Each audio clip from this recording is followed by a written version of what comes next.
Bonjour, nouveau chapitre en histoire, thème 2, le monde depuis 1945, les relations internationales, c'est-à-dire les relations entre les pays du monde. On reprend à partir de 1945, donc 1945 c'est la fin de la Seconde Guerre mondiale, avec un armistice avec l'Allemagne en mai 45 et avec le Japon en septembre 45.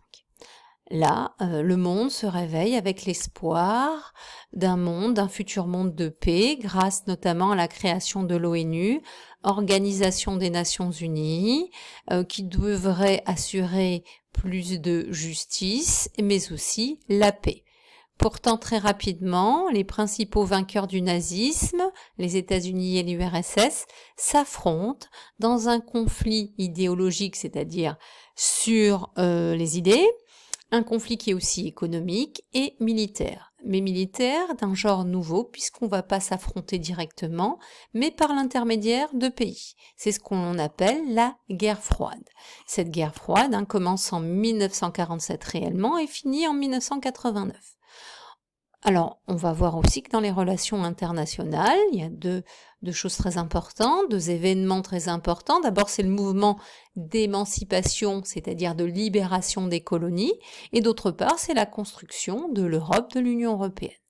On aura aussi à traiter le grand 4, enjeux et conflits après 89, avec un petit bilan des relations internationales après 1989. Grand 1, la guerre froide 1947-1989. Grand A, pourquoi et comment le monde se divise-t-il après 1945? Donc je vous ai indiqué les documents qu'il faut utiliser. Alors un premier coup d'œil sur les deux cartes, une carte européenne et un planisphère. Tout de suite on voit que le monde est coupé, divisé en deux. Dans votre tableau, vous avez dû compléter le nom des principaux pays qui forment les deux blocs.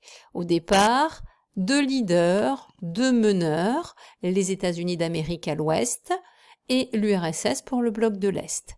Chacun de ces leaders a des alliés, Canada, Turquie, Japon, Australie pour les États-Unis dans le monde de façon générale, et en Europe, l'Europe de l'Ouest, France, Royaume-Uni, RFA. La RFA, c'est l'Allemagne de l'Ouest.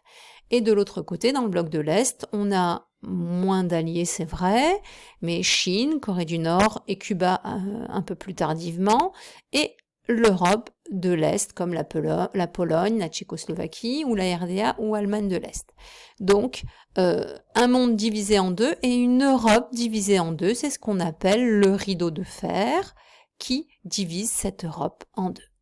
Alors ces deux zones en Europe en fait correspondent aux territoires libérés par les États-Unis et l'URSS à partir de 1942 et jusqu'en 1945 et aux territoires qui ont été au contraire libérés par l'URSS à l'Est. Donc voilà, les deux blocs, utilisez les deux couleurs, le bleu et le rouge pour colorier votre carte. Nous poursuivons.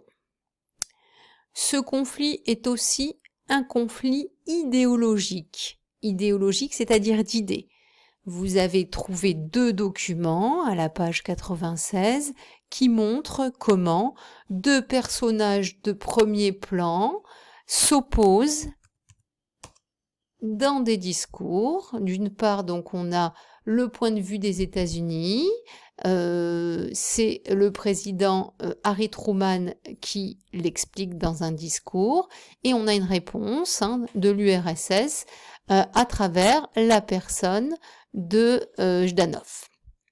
Alors, cette opposition idéologique, elle s'appuie donc sur des principes, des idéologies de référence, la démocratie et le capitalisme à l'ouest, le principe communiste ou le communisme plus exactement à l'est. Chacun entend lutter contre son ennemi. Hop, on va redescendre. Chacun entend lutter contre son ennemi avec des moyens différents. On va voir ça tout de suite. À l'ouest, on propose un plan Marshall, c'est-à-dire de l'argent pour pour financer la reconstruction et empêcher le communisme de s'installer dans les pays pauvres, ruinés. De l'autre côté communiste, on n'a pas d'argent à donner, par contre on va utiliser la propagande et puis on soutient les pays communistes afin qu'ils les partis communistes, pardon, afin qu'ils luttent contre l'idée capitaliste dans les pays de l'Ouest. Ces alliances, elles sont aussi militaires. Donc vous le voyez aussi, encore une fois, aux pages 94 et 95. Des alliances qui, à l'Ouest, l'alliance qui s'appelle à l'Ouest OTAN, Organisation du traité de l'Atlantique Nord, alors qu'à l'Est, il s'agit du pacte de Varsovie. Ces alliances disent quoi? Eh bien, voilà, on s'aidera mutuellement dans le bloc de l'Est si on a une agression qui vient du bloc de l'Ouest, et inversement, on se soutiendra militairement si à l'Ouest on est attaqué par le bloc de l'Est. On peut voir cette opposition militaire aussi à travers cette caricature qui explique ce qu'est en réalité l'équilibre de la terreur. L'équilibre de la terreur, c'est quoi? Eh bien, c'est ce président états-unien, Kennedy, et ce dirigeant soviétique, Khrouchtchev, tous les deux assis sur des bombes nucléaires et tous les deux prêts à appuyer pour déclencher ces bombes. Et ils font un bras de fer. C'est un bras de fer qui les oppose. Mais regardez, personne ne gagne. Ils ont tous les deux peur, mais personne ne gagne. Parce qu'ils savent très bien que si on agresse directement l'ennemi, eh bien, on déclenche une guerre nucléaire qui risque d'être la dernière guerre. Donc on parle d'équilibre de la terreur et personne ne va déclarer cette guerre. Il n'empêche qu'on va continuer à s'opposer militairement aussi par pays interposés. Par exemple, ce sont les crises de Berlin et la crise de Cuba. Alors on étudie Berlin mais pas Cuba cette année. L'opposition entre les deux grands blocs, c'est aussi à travers la culture. Vous connaissez peut-être tous Rocky. Rocky, c'est un film simpliste. Rocky, c'est le boxeur gentil puisqu'il est américain, alors que Drogo, son ennemi, il est forcément méchant puisqu'il est soviétique. Donc tout ça, on va le retrouver dans ces films, puisqu'il y en a 4. Voilà, donc vous avez le méchant, bien évidemment il va perdre, et le gentil, puisqu'il est américain. Donc ça c'est une production américaine, donc forcément ce sont les Américains qui vont gagner. Mais il y a la même chose du côté soviétique, on va utiliser aussi le cinéma, un peu moins puisqu'on a moins d'argent, mais la littérature, et puis surtout la presse qui est contrôlée par l'État, avec une seule version officielle de l'actualité possible en URSS.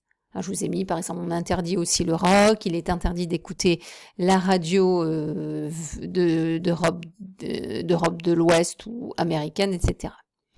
Dernière opposition, on a une opposition dans le domaine scientifique. C'est, par exemple, la guerre des étoiles. Alors, la guerre des étoiles, c'est la conquête de l'espace, la course à l'espace. Première manche gagnée par l'URSS qui envoie le premier homme dans l'espace, il s'appelle Yuri Gagarin. Deuxième manche gagnée par les États-Unis puisqu'ils vont envoyer le premier homme marcher sur la Lune. J'espère que voilà, ce tableau est compris. Je vous ai remis quelques définitions.